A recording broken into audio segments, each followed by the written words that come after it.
나이가 들수록 마음이 지치는 건 일이 아니라 사람 때문입니다. 젊을 때는 몰랐습니다.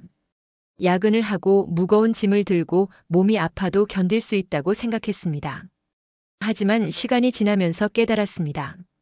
정말 우리를 지치게 하는 건 육체적 피로가 아니라 사람과의 관계에서 오는 정신적 소모라는 것을요. 한 중년 남성이 저에게 이런 말을 하셨습니다. 선생님, 젊을 때는 사람들과 어울리는 게 즐거웠어요. 술도 마시고 이야기도 나누고 새로운 사람을 만나는 것도 신났죠.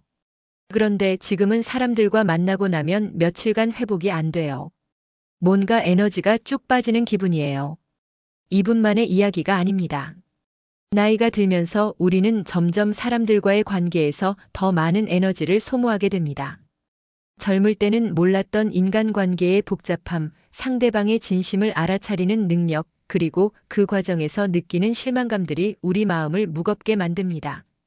심리학자 칼 융은 이렇게 말했습니다. 인생의 후반부에서 가장 중요한 것은 자신만의 내적 세계를 구축하는 것이다. 맞습니다. 나이가 들수록 우리에게 필요한 건 더 많은 관계가 아니라 건강한 관계를 유지하는 방법입니다. 사람과의 관계에서 소모되는 에너지가 우리 삶을 무겁게 만듭니다. 어떤 사람은 만나기만 해도 기분이 좋아지지만 어떤 사람은 만나고 나면 며칠간 마음이 불편합니다. 왜 그럴까요? 그 차이는 무엇일까요? 그렇다고 모든 관계를 끊고 살 수는 없습니다. 인간은 사회적 동물입니다. 아리스토텔레스가 말했듯이 인간은 홀로 살 수 없는 존재입니다. 완전히 고립된 삶은 또 다른 불행을 가져다 줍니다. 외로움, 우울함, 그리고 삶의 의미를 잃는 느낌까지 말이죠. 그래서 필요한 게 있습니다. 바로 관계 에너지 관리법 4가지 원칙입니다. 이 4가지가 당신의 삶을 가볍게 해줄 것입니다. 이 원칙들은 하루아침에 만들어진 것이 아닙니다. 수많은 사람들의 경험과 지혜, 그리고 철학자들과 심리학자들의 통찰이 담겨 있습니다. 오늘 이 시간 여러분과 함께 이 소중한 지혜를 나누고 싶습니다. 우리는 살면서 그 말만 하지 않았더라면 하고 후회할 때가 많습니다. 술자리에서 한 농담이 상대방에게 상처가 되었다거나 선의로 한 조언이 잔소리로 받아들여졌다거나 진심으로 한 말이 오해를 불러일으켰다거나 말입니다. 한 60대 여성분이 저에게 이런 이야기를 해주셨습니다. 며느리가 아이를 키우는 방식이 마음에 안 들어서 한마디 했는데 그게 큰 다툼이 되었어요. 지금 생각해보니 굳이 그 말을 할 필요가 없었는데 그냥 조용히 있었으면 좋았을 것을 왜 그랬을까요? 노자는 말했습니다. 아는 사람은 말하지 않고 말하는 사람은 알지 못한다. 이 말의 깊은 뜻을 이해하려면 시간이 필요합니다. 젊을 때는 아는 것을 모두 말해야 한다고 생각합니다. 내가 옳다고 생각하는 것을 상대방에게 전달해야 한다고 여깁니다. 하지만 나이가 들면서 깨닫게 됩니다. 모든 진실을 말할 필요가 없다는 것을, 때로는 침묵이 더 큰 지혜라는 것을 말입니다. 말이 적을수록 오해가 줄어듭니다. 이것은 단순한 경험칙이 아니라 심리학적으로도 증명된 사실입니다. 말이 많을수록 상대방이 오해할 여지가 많아집니다. 내가 의도한 바와 다르게 받아들여질 가능성이 높아지죠. 특히 감정이 격해진 상태에서 하는 말은 더욱 그렇습니다. 또한 말이 적을수록 내 감정이 흩날리지 않습니다. 말을 많이 하다 보면 자신도 모르게 감정이 격해집니다.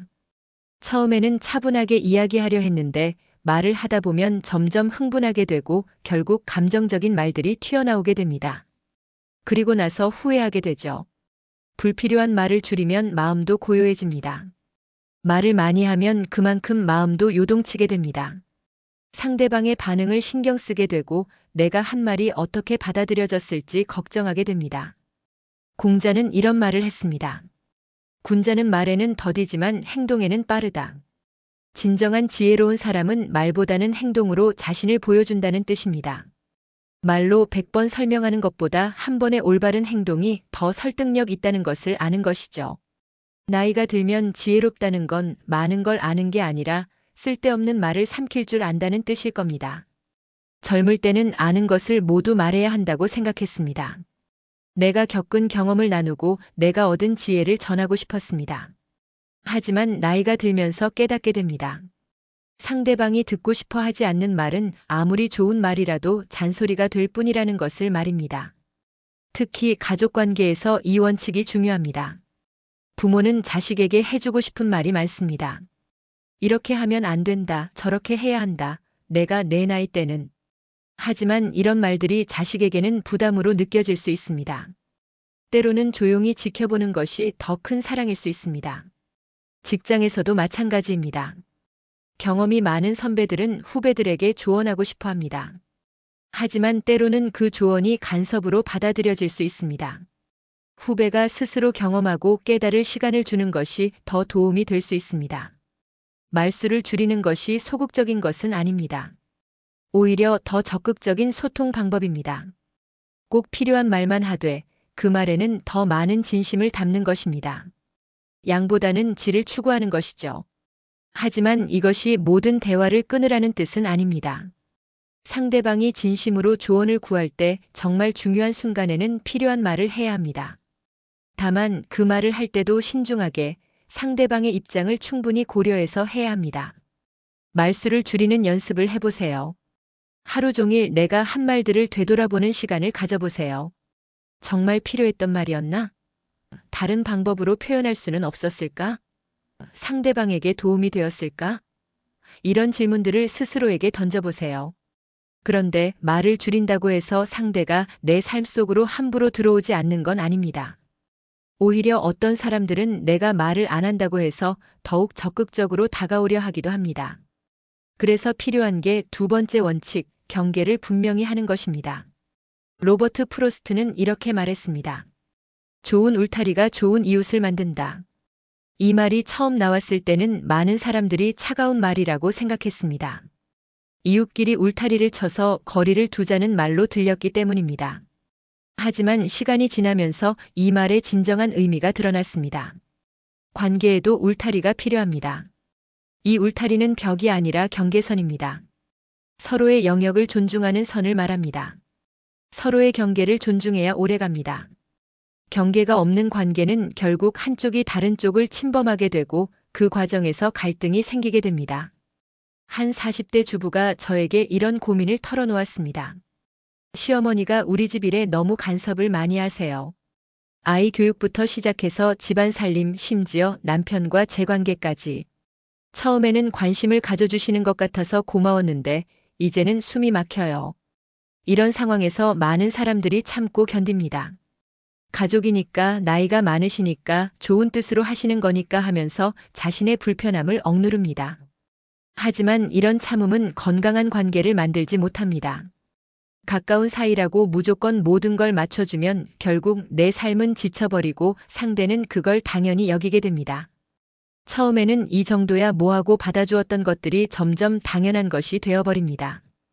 그리고 나중에 경계를 세우려고 하면 왜 갑자기 이래? 라는 반응을 보이게 됩니다. 에머스는 경고했습니다. 너 자신을 지켜라. 세상은 너를 빼앗으려 할 것이다. 이 말이 이기적으로 들릴 수도 있습니다. 하지만 자신을 지키지 못하는 사람은 다른 사람도 제대로 도울 수 없습니다. 내가 먼저 무너지면 아무도 도울 수 없게 됩니다. 경계를 세운다는 것은 상대방을 거부하는 게 아닙니다. 서로의 공간과 시간, 그리고 선택권을 존중하자는 의미입니다. 예를 들어 친구가 갑자기 찾아와서 하루 종일 자신의 고민을 늘어놓는다고 생각해 보세요. 처음 한두 번은 들어줄 수 있습니다. 하지만 이것이 매번 반복된다면 어떨까요? 내 시간과 에너지가 모두 그 친구에게 소모되어 버릴 것입니다. 이런 상황에서는 정중하지만 분명하게 경계를 표현해야 합니다. 내 이야기를 듣는 건 좋지만 미리 약속을 잡고 만나면 좋겠어. 오늘은 다른 일이 있어서 다음에 시간을 내서 제대로 들어줄게와 같은 방식으로 말입니다. 직장에서도 경계 설정은 중요합니다. 상사가 업무 시간 외에도 계속 연락을 하거나 동료가 자신의 일을 나에게 떠넘기려 한다면 어떻게 해야 할까요? 처음에는 도와주고 싶은 마음에 받아줄 수 있습니다. 하지만 이것이 반복되면 결국 내가 과로에 시달리게 되고 정작 내 일에 집중할 수 없게 됩니다. 경계를 세우는 것은 연습이 필요합니다. 처음에는 어색하고 미안한 마음이 들 수도 있습니다. 내가 너무 이기적인 게 아닐까? 상대방이 상처받지 않을까? 하는 걱정이 들 수도 있습니다. 하지만 건강한 경계는 궁극적으로 양쪽 모두에게 도움이 됩니다. 내 삶의 선을 분명히 할 때 상대도 나를 존중하게 됩니다. 경계가 없는 사람은 존중받기 어렵습니다. 상대방이 어디까지 해도 괜찮은지 알 수 없기 때문에 점점 더 많은 것을 요구하게 됩니다. 반면에 분명한 경계를 가진 사람은 상대방도 그 선을 인정하고 존중하게 됩니다. 이 사실을 알고 있지만 경계를 어떻게 세우는지 감이 안 오는 분들이 계실 겁니다. 그래서 조금이라도 도움이 되고자 경계를 세우는 구체적인 방법들을 알아보겠습니다. 첫째, 시간의 경계입니다. 내가 언제 만날 수 있고 언제는 어려운지 미리 정해두는 것입니다. 예를 들어 주말에는 가족과의 시간을 우선으로 하거나 저녁 9시 이후에는 업무 연락을 받지 않는다는 식으로 말입니다. 둘째, 공간의 경계입니다. 내 집, 내 방, 내 책상 등 개인적인 공간에 대한 규칙을 정하는 것입니다. 누가 언제 들어올 수 있고 무엇을 할 수 있는지 미리 약속해두는 것입니다. 셋째, 감정적 경계입니다. 상대방의 감정에 무조건 휘둘리지 않는 것입니다. 누군가 화를 낸다고 해서 내가 꼭 그 화를 받아줄 필요는 없습니다. 상대방의 문제와 내 문제를 구분하는 것이 중요합니다. 넷째, 역할의 경계입니다. 내가 할 수 있는 것과 없는 것을 분명히 하는 것입니다. 모든 사람의 모든 문제를 내가 해결해 줄 필요는 없습니다. 내 역할과 책임의 범위를 정해두는 것이 중요합니다. 경계를 세우는 것은 사랑하지 않는다는 의미가 아닙니다. 오히려 진정으로 사랑하기 위해 필요한 것입니다. 건강한 경계가 있을 때 진정한 친밀감이 가능합니다. 다음으로 세 번째 원칙은 돈 거래를 피하라입니다. 이것은 많은 사람들이 뼈아픈 경험을 통해 깨닫게 되는 진실입니다. 제가 만난 많은 어르신들이 이렇게 말씀하셨습니다. 사람 사이 거리를 가장 빨리 무너뜨리는 건 결국 돈이야. 맞습니다. 관계의 선을 허무는 가장 빠른 길은 돈 문제입니다. 한 50대 남성분의 이야기를 들어보겠습니다. 20년 가까이 친하게 지낸 친구가 있었어요. 사업이 어렵다고 해서 3천만 원을 빌려줬습니다. 처음에는 3개월만 빌려달라, 이자도 줄게라고 했는데 3개월이 지나고 6개월이 지나고 1년이 지나도 소식이 없더라고요. 그래서 연락했더니 조금만 더 기다려달라는 말만 반복하고 이제는 연락도 안 받아요. 돈도 못 받았지만 더 아픈 건 20년 우정이 3천만 원에 끝났다는 사실이에요. 프랑스 속담에 이런 말이 있습니다. 돈을 빌려주면 친구를 잃고 돈을 받으면 양심을 잃는다. 이 말은 돈 거래가 가진 본질적인 문제를 정확하게 지적합니다. 돈을 빌려주는 사람의 입장에서 생각해 보겠습니다. 처음에는 순수한 마음으로 도와주려고 합니다. 친구가 어려운데 내가 도와줘야지라는 생각으로 시작합니다. 하지만 시간이 지날수록 마음이 복잡해집니다. 약속한 날이 지나도 연락이 없으면 불안해집니다. 혹시 날 속인 건 아닐까? 정말 갚을 생각이 있는 걸까? 하는 의심이 들기 시작합니다. 더 문제가 되는 것은 그 사이 관계가 어색해진다는 것입니다. 만날 때마다 돈 이야기가 머릿속에 맴돕니다. 상대방도 불편해하는 게 느껴지고 자연스럽게 만나는 횟수가 줄어듭니다. 결국 둘 다 불편해져서 관계 자체가 멀어지게 됩니다. 돈을 빌린 사람의 입장도 마찬가지입니다. 처음에는 고마운 마음이 큽니다. 하지만 갚지 못하는 상황이 계속되면 그 고마운 마음이 부담으로 바뀝니다. 상대방을 볼 때마다 미안한 마음이 들고 점점 만나기 싫어집니다. 심지어는 돈을 빌려준 사람을 원망하게 되기도 합니다. 왜 그때 빌려줘서 이렇게 불편하게 만들었을까? 하는 비합리적인 생각까지 하게 됩니다. 셰익스피어는 햄릿에서 이렇게 말했습니다. 빌려주지도 빌리지도 마라. 빌려주면 돈과 친구를 모두 잃기 쉽고 빌리면 절약 정신이 둔해지기 때문이다. 400여 년 전의 말이지만 지금도 여전히 유효한 조언입니다. 돈은 좋은 관계도 무너뜨립니다. 아무리 가까운 사이라도 아무리 믿을 만한 사람이라도 돈 문제가 끼어들면 관계가 변질됩니다. 이것은 개인의 도덕성이나 인격의 문제가 아니라 돈이 가진 본질적인 특성 때문입니다.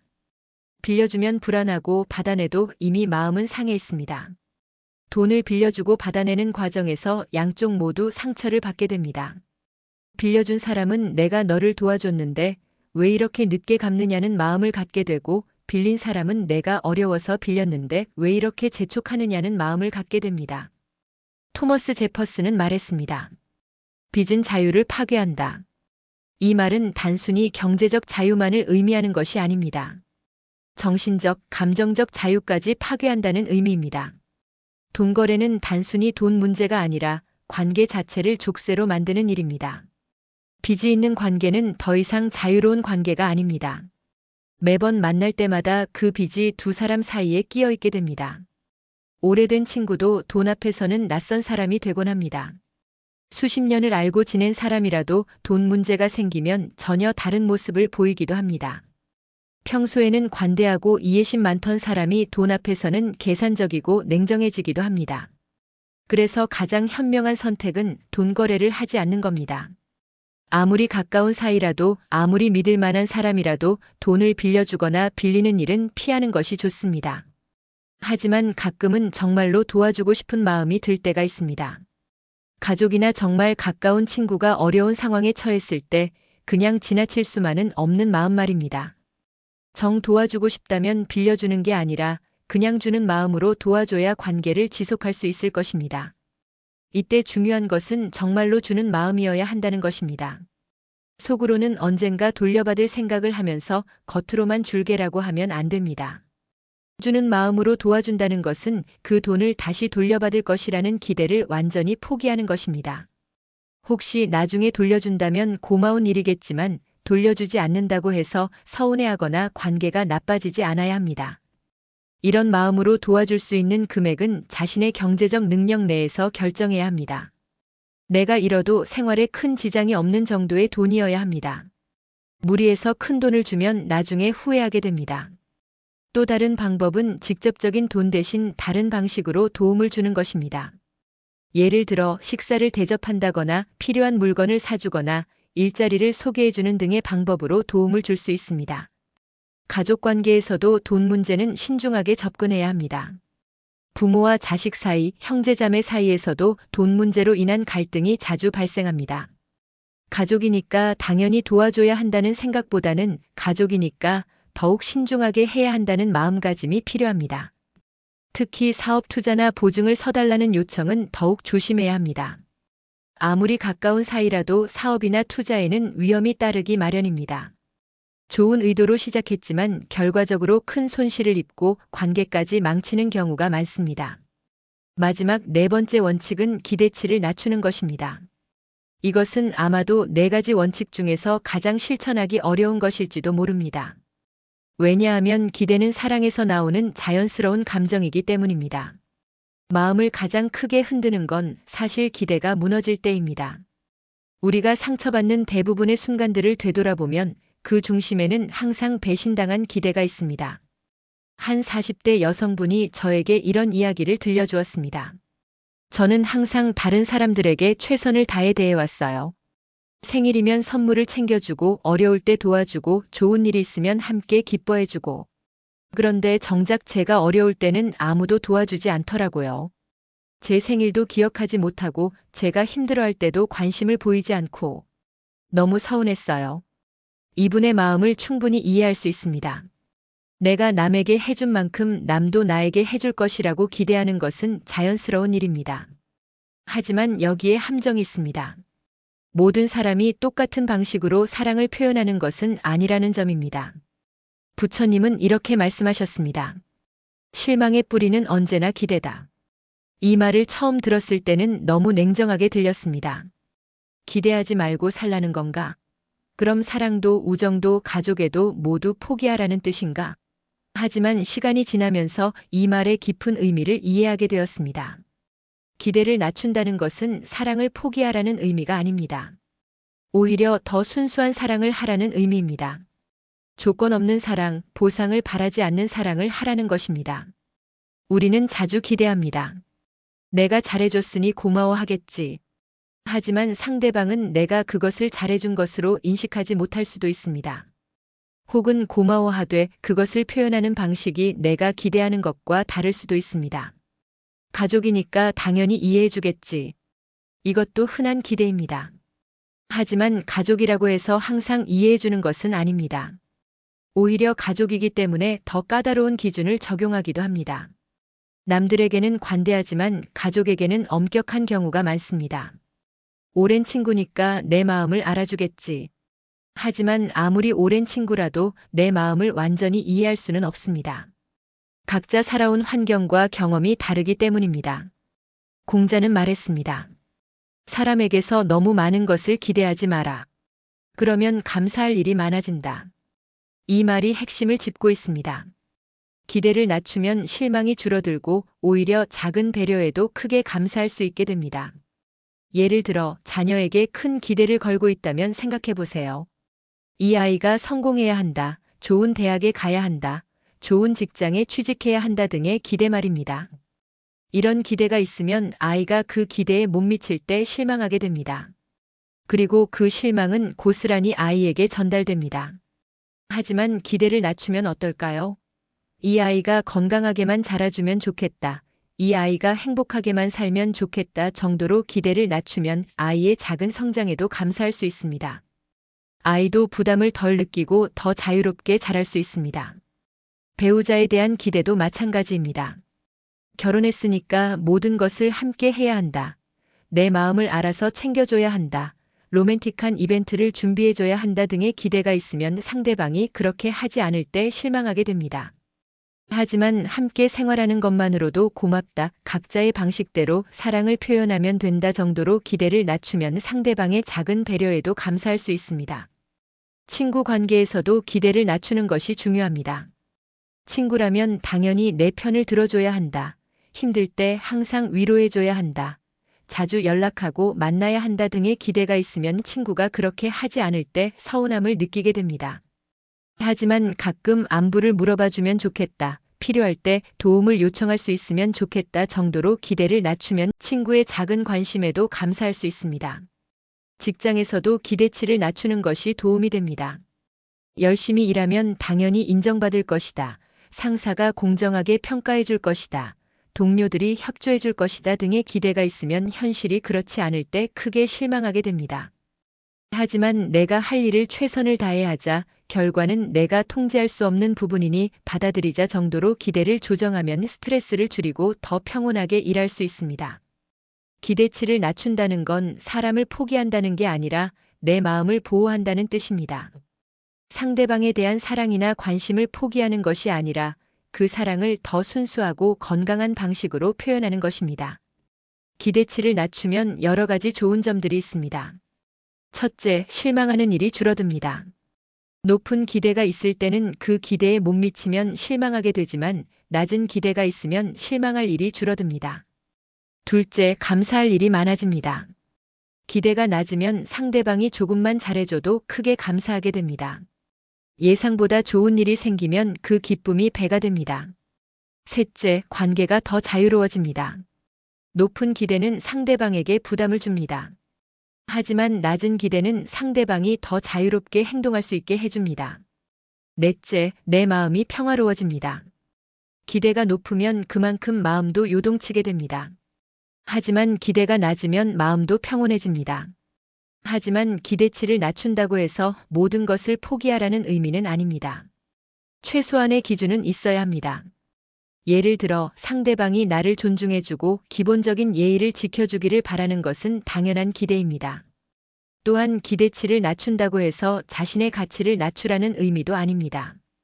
자신을 소중히 여기고 자신의 권리를 지키는 것은 중요합니다.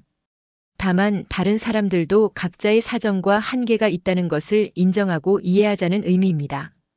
이제 4가지 원칙을 다시 정리해 봅시다. 첫째, 말수를 줄이면 오해가 줄어듭니다. 불필요한 말을 삼가고 꼭 필요한 말만 신중하게 하는 것입니다. 이렇게 하면 상대방과의 갈등 요소를 줄일 수 있고 내 마음의 평정도 지킬 수 있습니다. 둘째, 경계를 세우면 내 마음이 지켜집니다. 다른 사람의 문제와 내 문제를 구분하고 내 시간과 에너지를 보호하는 것입니다. 이것이 이기적인 행동이 아니라 건강한 관계를 위한 필수 요소임을 기억해야 합니다. 셋째, 돈 거래를 피하면 관계가 오래갑니다. 아무리 가까운 사이라도 돈 문제가 끼어들면 관계가 복잡해집니다. 정말로 도와주고 싶다면 빌려주는 것이 아니라 주는 마음으로 도와주는 것이 좋습니다. 넷째, 기대치를 낮추면 마음이 평화롭습니다. 다른 사람에게 너무 많은 것을 바라지 말고 작은 것에도 감사하는 마음을 갖는 것입니다. 이렇게 하면 실망하는 일이 줄어들고 오히려 감사할 일이 많아집니다. 이 네 가지 원칙을 실천하는 것은 쉽지 않습니다. 오랜 습관을 바꾸는 일이기 때문입니다. 하지만 조금씩 천천히 시작해 볼 수 있습니다. 쇼펜하우어는 이렇게 말했습니다. 남의 시선을 의식하는 순간 자유는 사라진다. 이 말은 관계 에너지 관리의 핵심을 담고 있습니다. 우리는 종종 다른 사람들이 나를 어떻게 생각할지 걱정하느라 자신을 잃어버립니다. 이렇게 하면 이기적으로 보일까? 저렇게 하면 냉정한 사람으로 보일까? 하는 걱정 때문에 정작 자신에게 필요한 것을 하지 못합니다. 하지만 결국 관계 에너지 관리의 핵심은 남을 바꾸는 게 아니라 내 마음을 지키는 것입니다. 다른 사람을 바꾸려고 노력하는 것은 에너지의 낭비입니다. 내가 통제할 수 있는 것은 오직 나 자신뿐입니다. 내 마음을 지킨다는 것은 이기적인 행위가 아닙니다. 오히려 다른 사람들에게도 도움이 되는 일입니다. 내가 에너지가 있어야 다른 사람을 도울 수 있고 내가 행복해야 다른 사람에게도 긍정적인 영향을 줄 수 있습니다. 비행기에서 안전수칙을 설명할 때 산소 마스크가 떨어지면 자신이 먼저 착용한 후 다른 사람을 도와주세요라고 합니다. 이것과 같은 원리입니다. 자신이 먼저 안전해야 다른 사람도 도울 수 있습니다. 관계 에너지 관리는 사랑을 포기하자는 것이 아니라 더 건강한 방식으로 사랑하자는 것입니다. 나이가 들면서 관계에 대한 우리의 관점도 변화합니다. 20대의 관계와 50대의 관계는 분명히 다릅니다. 20, 30대에는 주로 관계를 넓히는 데 초점을 맞춥니다. 새로운 사람들을 만나고 다양한 경험을 하고 인맥을 쌓는 시기입니다. 이때는 에너지도 많고 호기심도 많아서 여러 사람들과 깊이 있는 관계를 맺으려고 노력합니다. 40, 50대에는 관계의 질에 더 집중하게 됩니다. 양보다는 질을 추구하는 시기입니다. 이때는 정말 중요한 사람들과의 관계를 깊이 있게 발전시키고 불필요한 관계는 정리하는 것이 좋습니다. 이 시기에는 가족 관계가 특히 중요해집니다. 부모님이 연세가 드시고 자녀들이 독립을 준비하는 시기입니다. 세대 간의 갈등이 생기기 쉬운 때이기도 합니다. 이때야말로 경계와 기대치 관리가 중요합니다. 60대 이후에는 관계를 단순화하는 것이 좋습니다. 에너지도 예전만 못하고 건강상의 문제도 생기기 시작합니다. 이때는 정말 소중한 몇 사람과의 관계에 집중하는 것이 현명합니다. 하지만 이것이 사회적 고립을 의미하는 것은 아닙니다. 오히려 더 의미 있는 관계를 만들어갈 수 있는 시기입니다. 경험과 지혜가 쌓인 만큼 더 깊이 있는 대화와 교류가 가능합니다. 이론을 아는 것과 실제로 실천하는 것은 다릅니다. 오늘부터 한 가지만 실천해 보세요. 말을 줄이고 선을 긋고 돈 거래를 거절하고 기대를 조금 낮추는 것. 이 작은 변화가 당신의 남은 인생을 훨씬 가볍고 자유롭게 만들어줄 것입니다. 변화는 하루아침에 일어나지 않습니다. 오랜 습관을 바꾸는 것은 시간이 걸립니다. 때로는 실패할 수도 있고 때로는 주변 사람들의 오해를 받을 수도 있습니다. 하지만 포기하지 마세요. 꾸준히 실천하다 보면 분명 변화를 느낄 수 있을 것입니다. 라오자는 이렇게 말했습니다. 타인을 아는 것은 지혜이고 자신을 아는 것은 깨달음이다. 관계 에너지 관리의 출발점은 바로 자신을 아는 것입니다. 내가 무엇을 원하는지, 내 한계가 어디인지, 내가 어떤 사람인지 아는 것부터 시작해야 합니다. 마지막으로 이 모든 것은 연습입니다. 완벽하게 하려고 하지 마세요. 조금씩 천천히 자신의 속도에 맞춰서 해나가면 됩니다. 실패해도 괜찮습니다. 다시 시작하면 됩니다. 인생의 후반부는 젊을 때와는 다른 지혜가 필요합니다. 더 이상 모든 것을 다 가지려고 하지 말고 정말 중요한 것만 선택해서 가져가는 지혜 말입니다. 관계도 마찬가지입니다. 모든 사람과 좋은 관계를 유지하려고 하지 말고 정말 소중한 사람들과 깊이 있는 관계를 만들어가는 것이 현명합니다. 금빛 라디오는 언제나 여러분과 함께 지혜로운 삶의 길을 나누겠습니다. 오늘 이 시간이 여러분의 삶에 작은 변화의 씨앗이 되기를 바랍니다. 감사합니다.